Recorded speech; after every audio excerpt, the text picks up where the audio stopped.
ఏపీలో కూటమి ప్రభుత్వంలో ఆల్ ఇస్ నాట్ వెల్ అన్నట్లుగా కనిపిస్తుంది. సమన్వయం అస్సలు కనిపించడం లేదు.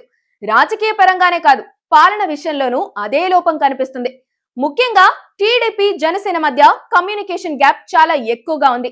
ఈగోలకు పోతున్నారో, ఓ పార్టీ ఎక్కువగా బెండ్ అయిపోతుందన్న భావన కానీ స్పష్టంగా గ్యాప్ అయితే కనిపిస్తుంది.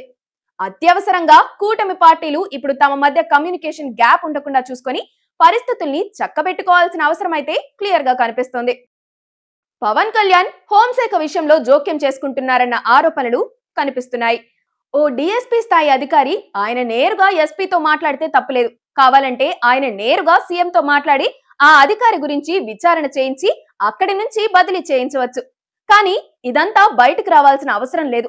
పాలనలో అంతర్గతంగా జరిగిపోవాలి. రాష్ట్ర వ్యాప్తంగా పేకాట శిబిరాలు నిర్వహిస్తున్నారని, దానిపై నివేదిక కావాలని డీజీపీని అడిగినట్లుగా ప్రచారం జరిగింది. ఇలాంటివన్నీ జనసేన డిప్యూటీ సీఎం అధికారిక హ్యాండిల్స్ లోనే బయటకు వచ్చేశాయి. దీనివల్ల సంబంధిత మంత్రిని అవమానించినట్లే అవుతుంది. ఈ విషయాన్ని గుర్తించలేకపోతున్నారు. ఇలాంటివన్నీ ప్రభుత్వాల్లోనూ ఉంటాయి. సమన్వయం చేసుకోవడమే ముఖ్యం. పార్టీ పరంగాను రెండు పార్టీల మధ్య కోఆర్డినేషన్ కరువైన పరిస్థితులు కనిపిస్తున్నాయి. కూటమంటే ఓ లీడర్ బలంగా ఉన్నాడని అతన్ని జీరో చేసి ఇతర పార్టీకి మేలు చేయడం కాదు. అందరూ బలంగా ఉండాలి. ఎవరు బలహీనపడినా కూటమి బలహీనపడుతుంది.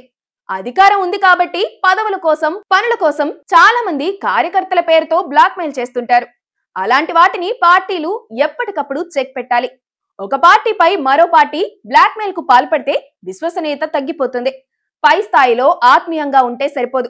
అది కింది స్థాయి వరకు ఉండాలంటే మంచి కోఆర్డినేషన్ ఉండాల్సిన అవసరం కనిపిస్తోంది.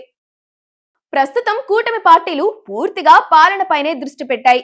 చంద్రబాబు, లోకేష్ ఏపీకి పెట్టుబడులు సాధించడానికి ప్రపంచవ్యాప్త పెట్టుబడిదారుల్ని ఆకర్షించేందుకు అవిశ్రాంత ప్రయత్నాలు చేస్తున్నారు. నవంబర్లో నిర్వహించనున్న సిఐఐ ఇన్వెస్టర్స్ సమిట్ లో రాష్ట్ర భవిష్యత్తును మార్చడానికి గట్టి ప్రయత్నాలు చేస్తున్నారు. ఆ తర్వాతైనా కూటమి మధ్య పాలనలో, రాజకీయాల్లో సమన్వయం చేసుకునేందుకు ప్రయత్నించాలి. పరిస్థితుల్ని గాడిలో పెట్టుకోవాలి. లేకపోతే కూటమి స్ఫూర్తి నీరుగారిపోతోంది.